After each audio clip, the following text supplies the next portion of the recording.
ولو ردوه إلى الله ورسوله إلى آخر الآية.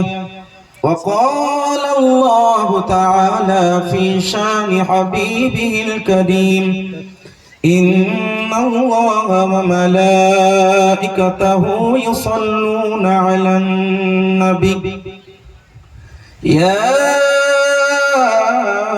أيها الذين آمنوا صلوا عليه وسلموا تسليما. اللهم صل على سيدنا مولانا محمد وعلى آل سيدنا مولانا محمد وعلى آل سيدنا مولانا محمد. صل على محمد صل على محمد. हर दम ज़ुबान पाक नबी मोहम्मद, हर दम ज़ुबान शफीअना मोहम्मद सल्लल्लाहु अलैहि वसल्लम। अल्हम्दुलिल्लाह, যাবতীয় প্রশংসা সেই মহান করুণাময় আল্লাহ পাক রব্বুল আলামিনের দরবারে নিবেদিত, যে মহান আল্লাহ আমাদেরকে পবিত্র এই মাহফিল সাজানোর, উপস্থিত হওয়া, অধমকে কিছু বলা তৌফিক প্রদান করেছেন। সকলে বলি আলহামদুলিল্লাহ। তারপরে পরে অসংখ্য হারে শান্তির স্নিগ্ধ ধারা প্রবাহিত হোক সে নবী মুহাম্মদ মুস্তাফা সাল্লাল্লাহু আলাইহি ওয়াসাল্লামের দরবারে, যিনি আমাদের সকলের পথ প্রদর্শক, সমগ্র কুল কায়নাতের খাজানার চাবিকাঠির মালিক, যিনি হচ্ছেন রহমাতুল লিল আলামিন, যিনি গায়েবের সংবাদদাতা, ভবিষ্যৎ বক্তা, অন্ধকার কবরের সাহায্যকারী, পাপীদের সুপারিশকারী, জগতের সম্মান, সমস্ত সৃষ্টির প্রতি দয়াবান জানাবে আকা ওয়া মাওলা জানাবে আহমদ মুজতবা মুহাম্মদ মুস্তাফা সাল্লাল্লাহু আলাইহি সাল্লামের দরবারে নাজিল অবস্থিত হোক কোটি কোটি দরুদ ও সালাম। সকলে পড়ি আল্লাহুম্মা আমিন। মুআজ্জাজ সামিনে কেরাম, আপনাদের এই গ্রামে আজ পবিত্র যে মাহফিলের আয়োজন করা হয়েছে, খুবই সুন্দর ভাবে সুসজ্জিত করা হয়েছে। পবিত্র মাহফিল, আপনারা বসে আছেন, এতক্ষণ অবধি আপনারা কোরআন ও হাদিসের আলোচনা শুনলেন। আমিও মালদা ডিস্ট্রিক্ট থেকে প্রোগ্রাম শেষ করে আপনাদের এই এলাকায় হাজির হওয়ার জন্য রওনা দিয়েছিলাম বহু আগেই। যাই হোক, লম্বা সফর অতিক্রম করে এই অধম সুযোগ লাভ করেছে আপনাদের কাছাকাছি হাজির হওয়া। অল্প সময়ের জন্য দণ্ডায়মান হয়েছি, অল্প কিছু আলোচনা করব, যেগুলো মোস্ট ইম্পর্টেন্ট বিষয়, যেগুলো আপনাদের জানা দরকার। আর তার থেকে বড় বিষয়, আজ গতকাল থেকে আমাদের মন ভালো নেই। আর যারা আপনাদের মধ্যে যারা অবগত আছেন তাদেরও হয়তো মন ভালো নেই। আপনারা সকলেই জানেন, আজ অ্যাজ এ ইন্ডিয়ান, আমরা ভারতীয় নাগরিক হিসেবে আমরা এই দেশের প্রতি যে আস্থা, ভালোবাসা, মহব্বত, প্রেম প্রীতির প্রমাণ দিয়ে আসছি। আমাদের আকাবিরিন বুজুর্গানে দিন, পূর্বপুরুষেরা, আমাদের পূর্বের যে সমস্ত ওলামায়ে কেরাম, হাজার হাজার ওলামায়ে কেরাম, লক্ষাধিক নাগরিক মুসলিম জনতা বৃন্দ, যারা এই ভারতবর্ষের স্বাধীনতা অর্জনের জন্য নিজের জীবনকেও বিসর্জন করে দিয়েছিলেন। তো এই দেশের প্রতি আমাদের মায়া, মহব্বত, ভালোবাসা যুগ যুগ ধরে আছে, আগামীতেও থাকবে। তবে খুবই দুঃখের সাথে, আফসোসের সাথে আপনাদের সবার নিকটে অবশ্যই উপস্থাপন করা দরকার। আপনারা অবগত হয়েছেন, গতকালকে পার্লামেন্টে একটা বিল পাস হয়েছে, যে বিলটির নাম হচ্ছে ওয়াকফ অ্যামেন্ডমেন্ট বিল, অর্থাৎ ওয়াকফের যে সম্পত্তি তার নিয়ন্ত্রণের সংশোধনীয় বিল একটি পাস হয়েছে। রাজ্যসভা এবং লোকসভা দুই জায়গাতেই মানে পাস হয়ে গেছে অলরেডি। শুধুমাত্র প্রেসিডেন্ট অফ ইন্ডিয়ার সিগনেচার, মানে আমাদের রাষ্ট্রপতির স্বাক্ষর বাকি আছে। সেটা এখন লেটেস্ট নিউজ আমার কাছে আছে। তবে যতদূর আমার জানা মতে, যেহেতু পাস হয়ে গেছে, মানে স্বাক্ষরও চলে আসবে। খুবই দুঃখের সাথে বলতে হয়, এত যে বড় একটি বিল আমাদের বিরুদ্ধে, মুসলিম কমিউনিটির, স্পেশালি মুসলিম কমিউনিটির বিরুদ্ধে এই বিলটি পাশ করা হয়েছে। আর বাস্তব রিয়ালিটিকে যদি উপস্থাপন করা হয়, অ্যাজ এ ইন্ডিয়ান, ভারতীয় নাগরিক হিসেবে শুধু মুসলিম কমিউনিটি নয়, পুরো দেশের জন্য ক্ষতিকারক এবং ভয়ঙ্কর একটি বিল যেটি পাশ হয়েছে। আজ এই বিল সম্পর্কে এত কিছু বলার পরেও আমাদের মুসলিম জনতা বৃন্দ, এত কিছু হওয়ার পরেও এমন গ্রাম আছে যারা জানেই না ওয়াকফ কি, যারা জানেই না যে ওয়াকফ সম্পত্তির নিয়ন্ত্রণের সংশোধনী বিল যেটা গতকাল পাস হয়ে গেছে, কত ভয়ঙ্কর। এ ভয়ঙ্কর তো দূরে থাক, একটা যে প্রাথমিক জ্ঞান ওয়াকফ সম্পর্কে সেটাও অনেকে আমাদের জানে না। এর চাইতে বড় দুর্ভাগ্যের কি হতে পারে যে আমাদের বিরুদ্ধে একটা আইন, একটা বিল, যেটা আইন তৈরি হয়ে যাবে, অ্যাক্ট হয়ে যাবে, বিল স্বরূপ পাস হয়ে গেছে, এটা আইন হয়ে যাবে, সিগনেচার করলে, রাষ্ট্রপতি স্বাক্ষর করলে আইন লাগু হয়ে যাবে পুরো ভারত। আমাদের বিরুদ্ধে আইন, অথচ আমরাই জানি না। আর এটাও আমাদের প্রাথমিক ধারণাও নেই যে ওয়াকফটা কি। সম্পত্তি হয়তো হবে, হয়তো আমাদের সম্পত্তি হবে, বাপ দাদাদের সম্পত্তি, বা দেশেরই হয়তো সম্পত্তি। কারণ জনগণকে আজ আমি এখানে পার্টির বা কোন নেতার বিরুদ্ধে বক্তব্য দেওয়ার জন্য হাজির হয়নি ভাই।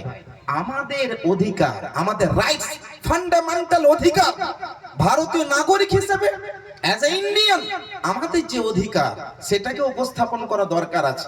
জলসা মানে যে শুধু নামাজ রোজা না, আমাদের আইন, আমাদের অধিকার, আমাদের যে হক, তার বিরুদ্ধে যদি কেউ আইন পাস করে সেটা জানানো, আপনাদের অবহিত করা আমাদের একজন আলিম হিসেবে আমাদেরও রেসপন্সিবিলিটি।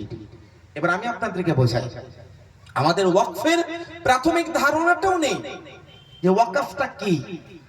আজ কিছু বিজেপির, আরএসএস এর কিছু নামধারী নেতা তারা বলছে আমাদের বর্তমান রেলওয়ের জায়গা ভারতেরই, সব থেকে সম্পত্তি কার কাছে আছে? রেলওয়ের কাছে আছে, সেনার কাছে আছে, তারপরে ওয়াকফের কাছে আছে।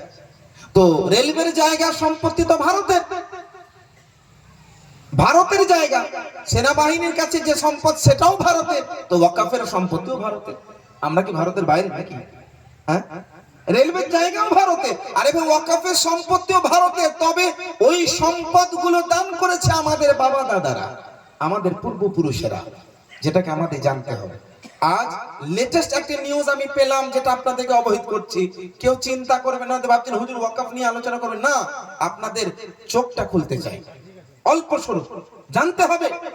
আজকে আমার কাছে একটি নিউজ এলো লেটেস্ট, ইউপির একটি জায়গায় একজন ব্যক্তি 2 দিন আগে ইন্তেকাল করেছে, 2 দিন থেকে তেনাকে দাফন করতে দেওয়া হচ্ছে না। আল্লাহ, 1998 থেকে 1998 সাল থেকে ওই কবরস্থানটা আছে যেখানে মুসলমানদেরকে দাফন করা হচ্ছিল, এখনো অবধি হচ্ছিল। গতকালকের এই বিল পাস হওয়ার পরে 2 দিন থেকে আজকে 3য় দিন চলছে, ওই লাশটাকে এখনো রেখে দেওয়া হচ্ছে, দাফন করতে দেওয়া হচ্ছে। তাহলে বলুন, আপনাদের জানা দরকার আছে না নাই? You have to know about the বিল।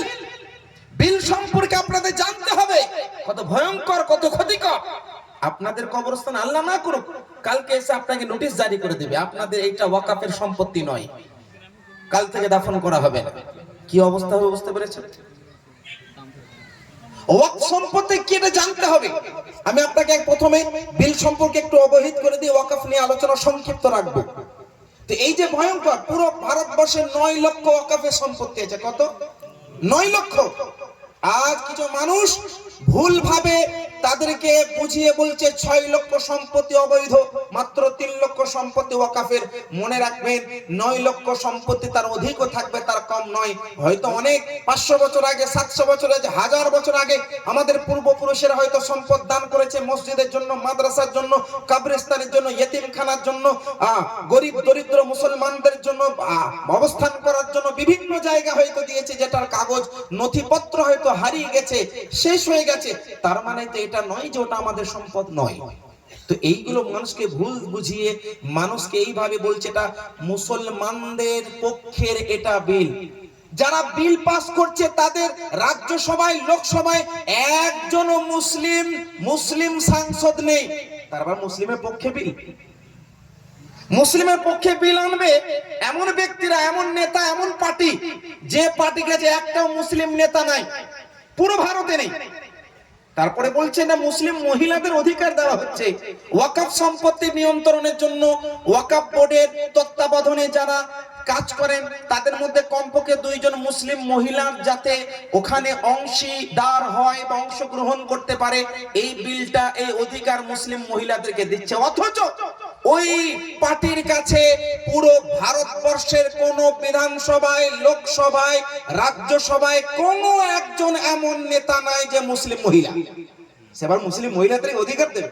আমি ফ্যাক্ট বলছি, মিথ্যা নয়, আপনি যাচাই করে নিন। পুরো ভারতের কোন বিধানসভায়, রাজ্যসভায়, লোকসভায় কোন একটা এমন নেতা নাই যে মুসলিম মহিলা ওই বিজেপির মধ্যে আছে, তার আবার মুসলিম মহিলার পক্ষে সম্ভব?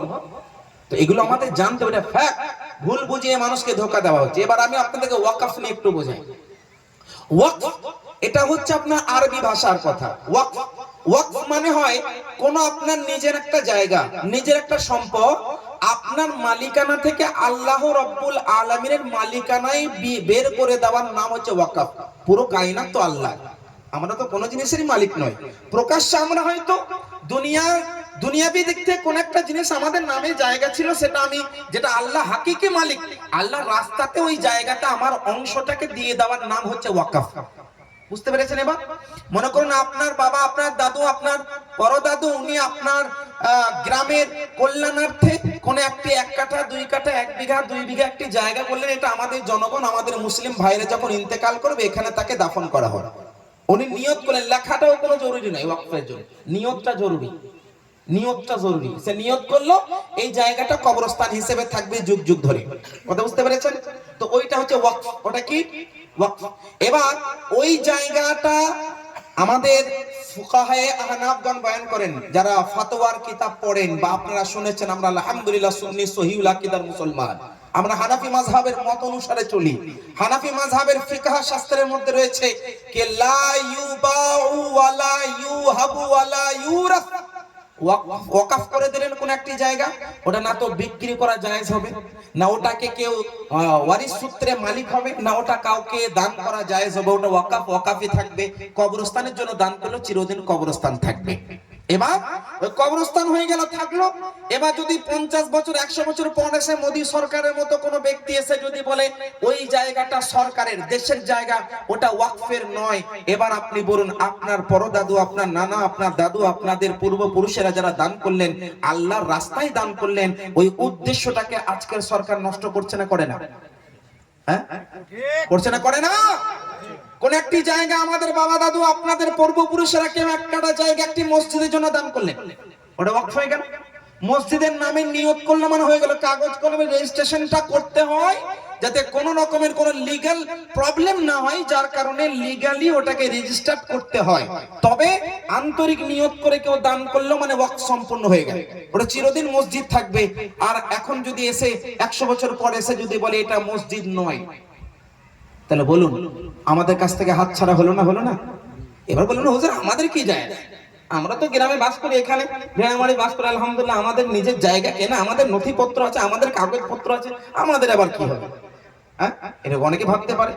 গ্রামবাসী যারা এখন গ্রামে বাস করেন, যাদের পর্যন্ত এখনো খবরই আসেনি, তারা জানেই না, বোঝাই না, তারা ভাবছে আমরা তো গ্রামে বাস করি, আমাদের কি অসুবিধা আছে? শোনেন, আমার আপনারা একজন মুসলমান হিসেবে আল্লাহ রাসূল বলেন কুল্লু মুমিনিন ইখওয়া, প্রত্যেক মুমিন হচ্ছে ভাই ভাই। একজন মুসলমানের অধিকার রক্ষা করা আরেকজন মুসলমানের কর্তব্য। আমাদের এই যে ওয়াকফের জায়গার সম্পর্কে কেউ ভাবছেন হুজুর আমরা এখন কি করব, কিছু তো করার নেই। আমি 2টি কথা আপনাদেরকে বলছি, শোনেন। কৃষি বিল একটা পাস হয়েছিল না? কি গো জানেন না? আমার থেকে তো আপনারা বেশি খবর শোনেন। কৃষি বিল পাস হয়েছিল, বিলটাকে ফেরত নিতে বর্তমান সরকার যে আছে, সরকারকে ওই বিলটাকে ফেরত নিতে বাধ্য করেছিল।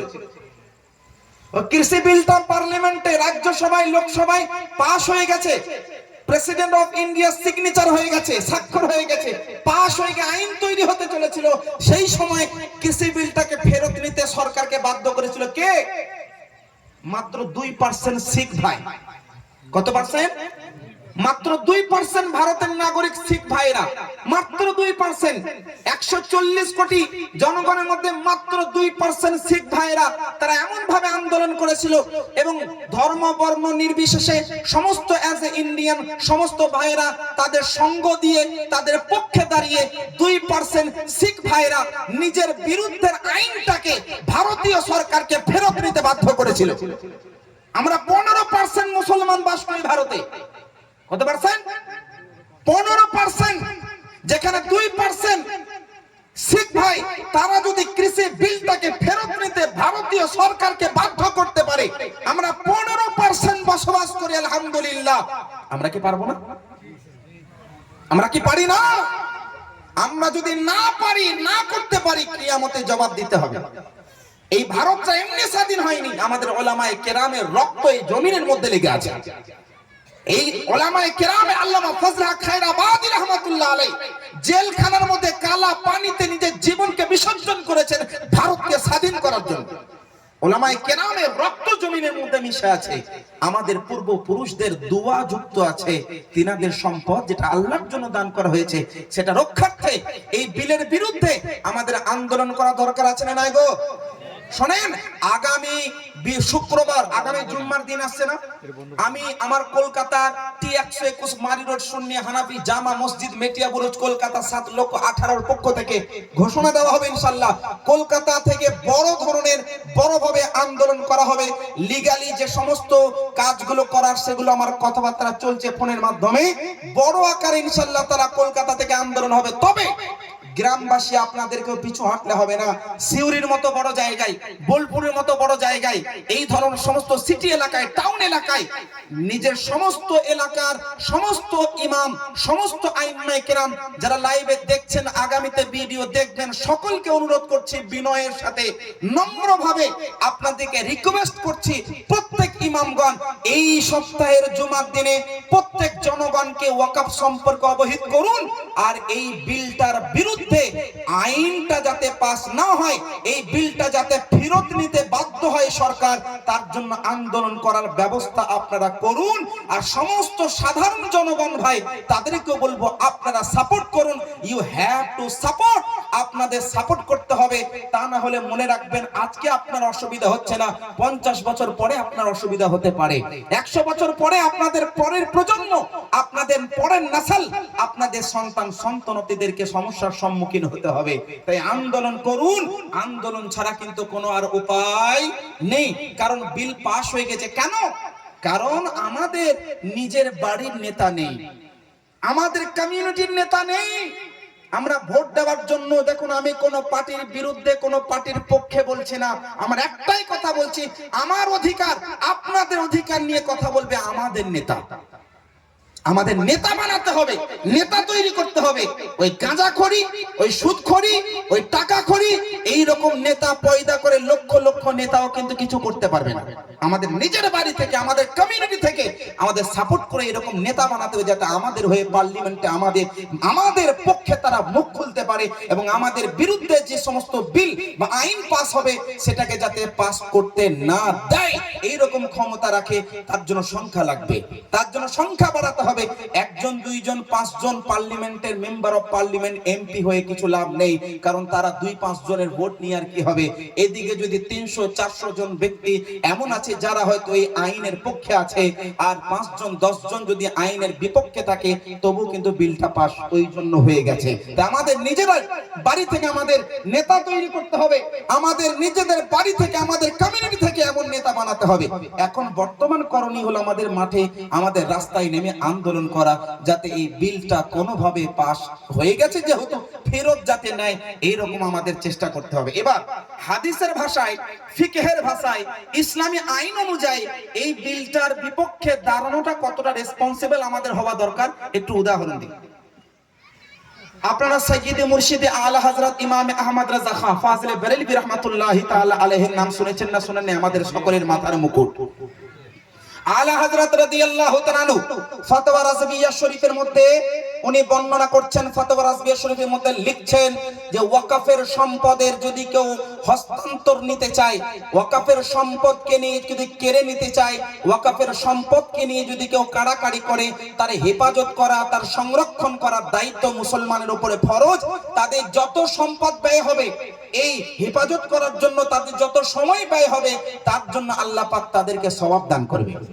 কারণ ফাতাওয়া আলমগীরিয়ার মধ্যে রয়েছে লা ইয়াজুজু তাগয়িরুল ওয়াকফি আন হাইআতিহি, ওয়াকফ করা জায়গার রূপকে কোনোভাবে পাল্টানো যায় না। যেটা যুগ যুগ ধরে আমাদের কবরস্থান, ওটাকে আজকে যদি পাল্টিয়ে দিয়ে ওই ওয়াকফের জায়গার কবরস্থানটাকে যদি পার্টি অফিস বানায়, কোন রকমের কোন অফিস বানানোর যে অপচেষ্টা চালায়, তার গুনাহগার তারা তো হচ্ছে, কিন্তু তার পক্ষে তার বিপক্ষে দাঁড়িয়ে আমাদের আন্দোলন না করার কারণে আমাদের কিয়ামতে জবাব দিতে হবে। মনে রাখবেন, ওয়াকফ সম্পর্কে যদি কেউ কাড়াকাড়ি করে হস্তান্তর নিতে চায়, তার বিরুদ্ধে দাঁড়ানো এটা হচ্ছে শরীয়তের বিধান, আমাদের উপরে অনিবার্য, ফরজ, ওয়াজিব, আবশ্যক। আমরা যাতে আন্দোলন করি, আমরা যাতে এর হেফাজত করি, এর সংরক্ষণের জন্য আমরা দাঁড়াই, এটাও কিন্তু ইসলামের বিধান। নামাজ পড়া যেমন ফরজ, রোজা রাখা যেমন ফরজ, যাকাত দেওয়া যেমন ফরজ, হজ আদায় করা যেমন ফরজ, এগুলো যেমন বিধান, এটাও একটা বিধান। এই ওয়াকফকৃত জায়গাকে যদি কেউ কেড়ে নিতে চায়, তার বিরুদ্ধে দাঁড়িয়ে নিজের অর্থ ব্যয় করা, সময় দেওয়া, তার বিরুদ্ধে যত আইনি লড়াই লড়া যায় সেগুলো করা, এটাও ফরজ, এটা ইসলামী আইন, এটাও ইসলামের বিধান। আমি একজন মুফতি হিসেবে একদম কনফিডেন্টের সাথে দায়িত্ব নিয়ে আপনাদেরকে বলছি, এই ওয়াকফ বিলের বিরুদ্ধে দাঁড়ানো ওয়াজিব, আবশ্যক, অনিবার্য। তাতে আপনার যতই অর্থ ব্যয় হোক না কেন, সময় ব্যয় হোক না কেন, ইনশাআল্লাহর রহমান আল্লাহ পাক আমাদের সওয়াব কিন্তু দান করবে। তাই মনে রাখবেন, এটার গুরুত্বটা এখন আপনারা বুঝতে পারেন না, এটা কত ভয়ঙ্কর বিল, এটাকে বোঝানোর জন্য সময়ের দরকার। আর আমি যেহেতু আজকের এই জলসার উদ্দেশ্যটা নিয়ে আলোচনা করব, এই কত ভয়ঙ্কর বিল আমি দু একটি উদাহরণ দিয়ে আপনাদেরকে বোঝালাম যে আমাদের কবরস্থান, আমাদের ইয়েতিমখানা, আমাদের মসজিদ, আমাদের মাদ্রাসা, এইগুলোকে টার্গেট করা হচ্ছে। কেন? কেন? ইউসিসি লাগু করবে। কি লাগু করবে? ইউসিসি লাগু করবে। এটাকে হিন্দু রাষ্ট্র করার অপচেষ্টা এইভাবেই তো শুরু হয়। যখন আপনি দাফন করতে পারবেন, কি করবেন? পুড়িয়ে দাও, নাউজুবিল্লাহ। আপনাকে কবরস্থানে দাফন করতে দেবেন এলাকায়, কি করবেন? কথাগুলো অনেককে হাস্যকর লাগতে পারে, কিভাবে সম্ভব হুজুর? আমরা তো মুসলমান, আমরা তো দাফন হব। আমি বলবো, শোনেন, যে সরকার আমাদের শান্তিমতো কবরে দাফন হতে দেয় না, ওই সরকারের বিরুদ্ধে দাঁড়িয়ে এই আন্দোলন করে এই বিলটাকে ফেরত নিতে বাধ্য করব, বলুন ইনশাআল্লাহ। তাই চেষ্টা করুন আন্দোলন করার। আপনাদের এলাকার সুপরিচিত প্রসিদ্ধ মুফতি আজহার সাকাফি মাদ্রাসার আলী সাহেব আছেন, ইনি নিজ এলাকায় নিশ্চয়ই বলেছেন, আগামীতেও বলবেন। আপনাদের এলাকার সমস্ত আইম্মায়ে কেরাম, তাদেরকেও বলবো, আপনারা দায়িত্ব নিয়ে এলান করুন আর আন্দোলন করুন। আন্দোলন করা হচ্ছে অনিবার্য, আন্দোলন ছাড়া কিন্তু কোনো উপায় নাই। মনে রাখবেন, সরকার চেষ্টা করবে আমাদের মতো উলামায়ে কেরামের মুখ বন্ধ করার। মনে রাখবেন, উলামায়ে কেরামকে আগেও কোনোদিন বন্ধ করতে পারে নাই, তাদের মুখ কখনোই বোঝাতে পারে নাই। আগামী দিনেও ইনশাআল্লাহ তাআলা আমাদের মুখকে কোনোদিন কেউ বন্ধ করতে পারবে না। 10-12টা কেস ঠুকবে তো ঠুকুক। উলামায়ে কেরাম তো জেলের মধ্যে ঢুকে ভারতকে স্বাধীন করেছে। উলামায়ে কেরাম, ওনাদেরকে ফাঁসি দেওয়া হয়েছে, এই কষ্ট ভোগ করে তো ভারত স্বাধীন হয়েছে। যদি জেলে যেতে হয় তাও রাজি আছি, কিন্তু ওয়াকফের সম্পত্তির পক্ষে বিপক্ষের যে বিলটা পাস হয়েছে সেটাকে ফেরত নেওয়ার জন্য ইনশাআল্লাহ বাধ্য করব। করব কি করব না? মনে রাখবেন, এটা ভাববেন না যে আমরা চাষবাস করে খাই, গ্রামে বাস করে আমাদের উপরে হাওয়া লাগবে না, লাগবে। আজকে নয়, আগামী কালকেও লাগতে পারে, পরশুও লাগতে পারে। তাই চেষ্টা করুন যাতে আমাদের নিজেদের সম্পদগুলোকে আমরা যাতে কোনোভাবে তাকে এইভাবে বেআইনি ভাবে, অবৈধভাবে তাদেরকে হস্তান্তর নিতে। হুজুর অবৈধ না, তারা বৈধভাবে করতে চাইছে, কিন্তু বৈধটা কৌশলে করছে আপনাদেরকে ভুল বুঝিয়ে। আপনি যে পার্টিকে ভোট দিন, আই ডোন্ট কেয়ার। এই মুহূর্তে আমি সমস্ত পার্টির সমস্ত নেতাদেরকে বলবো, তুমি টিএমসির নেতা হও, সিপিআইএম এর নেতা হও, বা যে কোনো পার্টির নেতা হও, এই মুহূর্তে যদি আমাদের কাছে, আমাদের সঙ্গে, আমাদের পক্ষে দাঁড়িয়ে এই বিলের বিরুদ্ধে যদি আন্দোলন না করো, আগামী দিনে আমাদের জনগণ কিন্তু ভোট তোমাদেরকে দেবে না। খেয়াল রেখো এটা। বলে দিচ্ছি আমি আপনাদেরকে, আমার কথা মানুন চাই না মানুন, কিন্তু আমি কলকাতায় দাঁড়িয়ে কলকাতার এলাকা থেকে এটা এলান আগেও করেছি, আগামী দিনেও করবো ইনশাআল্লাহ তাআলা। যেসব নেতারা আমাদের সামনে মুখ মিষ্টি দেখিয়ে বলে তোমাদের পক্ষে আমরা এটা করব ওটা করব, পয়সা লাগবে না ভাই, টাকা লাগবে না, রিকোয়েস্ট করছি বিনয়ের সাথে ভাই, তোমরা যে যে পদে থাকো না কেন, আপনারা যে পার্টির নেতা হন না কেন, এই আন্দোলনে আমাদের সঙ্গে আসুন এবং আন্দোলনে আমাদের সঙ্গে এসে যাতে বিলটাকে ফেরত নেওয়ার জন্য বাধ্য করা যায়, তার জন্য লিগ্যাল যে সমস্ত প্রসেস, যে নিয়ম, সেগুলোতে আমাদের সহযোগিতা করুন এবং আমাদের পাশে দাঁড়ান, এই আশা কিন্তু রাখছি। আর মনে রাখবেন, আমি এখন পশ্চিম বাংলার বুকে দাঁড়িয়ে ভেড়ামারি এলাকায়, আপনাদের পুরন্দরপুর সিউড়ি এলাকা বা বোলপুর এলাকা থেকে দাঁড়িয়ে বলছি, আমাদের এই ওয়েস্ট বেঙ্গল, আমাদের রাজ্য থেকে আমি বলছি, আমাদের রাজ্যের যে সমস্ত নেতাগুলো রয়েছে, মাননীয় মুখ্যমন্ত্রী সহ সকলকে বার্তা দিতে চাই, মেসেজ দিতে চাই, আগামী 26-এ ভোট আসছে, তাই খেয়াল রাখবেন, আমাদের বিরুদ্ধে আইনটা যদি সরকারকে ফেরত নিতে আমরা আপনারা বাধ্য না করি, আগামী দিনে আমাদের জনগণ কিন্তু হিসাব বা জবাব দিয়ে দেবে ইনশাআল্লাহ, হ্যাঁ কি না গো? মনে রাখবেন, এই ওয়াকফ বিলটাকে যেভাবে হোক না কেন সরকারকে ফেরত নেওয়ার জন্য বাধ্য করব ইনশাআল্লাহ। একবার দরুদ পড়ুন, আল্লাহুম্মা সাল্লি আলা সাইয়্যিদিনা মাওলানা মুহাম্মাদ ওয়া আলা আলি সাইয়্যিদিনা মাওলানা মুহাম্মদ ওয়া আলা আলি সাইয়্যিদিনা মাওলানা মুহাম্মদ সাল্লাল্লাহু আলাইহি সাল্লাম। পবিত্র কোরআনের একটি আয়াত আমি পড়েছিলাম, আল্লাহ পাক ইরশাদ করেন, ওয়া ইযা জাআ